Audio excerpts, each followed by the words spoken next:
With the holidays coming up, Thanksgiving and Christmas, I just wanted to briefly talk about this card. I have a little thank you card thing on there, but that's because I use it and then I write the amount. But it's a giant gift card.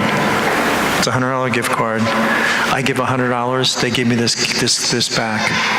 $5 of every $100 I spend goes directly to the church. Now, if 100 of you did that every week, just use one of these cards, that would be $10,000 a week. And we would get $500. Doesn't sound like much, except when you put that towards the end of the year and we're talking about $25,000.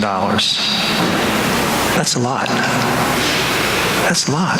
If 200 of you did that, just use this card buying groceries that every one of you have to buy, we would get $50,000 a year, and it would cost us nothing. It would cost you nothing. Because Giant wants you to use these cards, they donate 5%. It's a great program, my friends, and I hope that you get involved with this because it's free money for our church, and it can be such a great source of income. Every major store has the same thing. If you get online on our website and get on it's called New Script, and then you can get on there. You can be in any store. Now I can't do this because I'm a Flintstone era with computers, but you can download these cards right on your phone when you're shopping. And it takes 2 minutes, less than 2 minutes really. You could be at Walmart, Best Buy, I don't even know all the stores, but they're all, any store that has a national chain, they all have them. And you're buying there anyway. You just use one of these cards, and at least five, some of these stores are even up to 10%. 10% goes to the church. So I encourage you, my friends, it's something that could really help the church out. Thank you. There's kind of like a local hero in Kentucky. His name was Quill. Quill kind of lived off the land, but he never bought any hunting licenses or fishing licenses, so the game wardens were always after him. He was too smart, too slick for to get caught hunting, but they thought they'd get him fishing. So one day the fishing game warden, right before the sun came out in the morning, was hiding in the woods outside his cabin. And he sees the light go on, and then shortly thereafter he saw the smell of coffee and bacon coming out of this cabin, and he's starting to get a little hungry and stuff. But it was about a half an hour or so when he smelled all this, and all of a sudden Quill gets onto the porch of his little cabin and he says, "I know you're out there. Why don't you come on in for some coffee, some biscuits, and some bacon?" And the game warden thought to himself, here I am crouched behind this. I don't know how in the world he ever saw me. So out of curiosity, he went up there to him and he said to Quill, he goes, "How in the world did you know I was here?"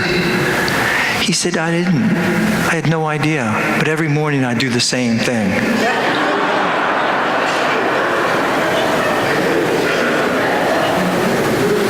He was prepared, wasn't he, my friends, in a weird sense. But this time of year is very busy for all of us, isn't it? All of us. I was reading an article this past week about the NFL. More points are scored in the last 2 minutes of the first half and the game, last 2 minutes of the game, than the rest of the games combined. So if they score most of their points 2 minutes in the half and 2 minutes at the end of the game, because that's when they're most focused.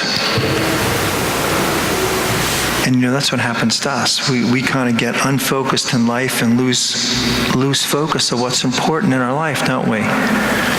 And generally it's like this oil. These virgins knew that the oil was important and knew it would take several days. Why they didn't bring the oil is above and beyond me.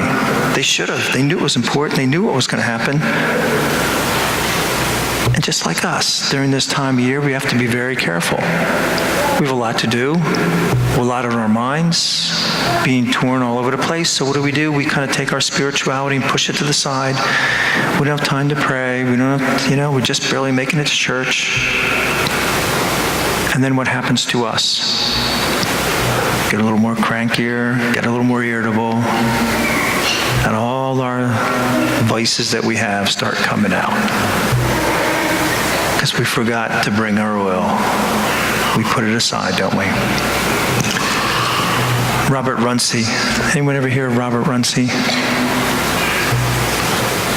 He was a British hero in World War II. He was in one of the tanks, and I've never been in a tank and don't really know what they look like, but apparently some sort of missile hit this tank and they had to get out before it was on fire.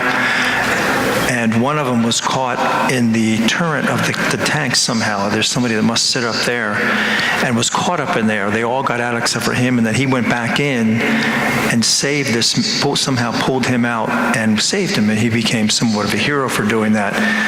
And then he did some other things. But after he got out of the service, and this is why I've heard of him before, from 1980 to 1991,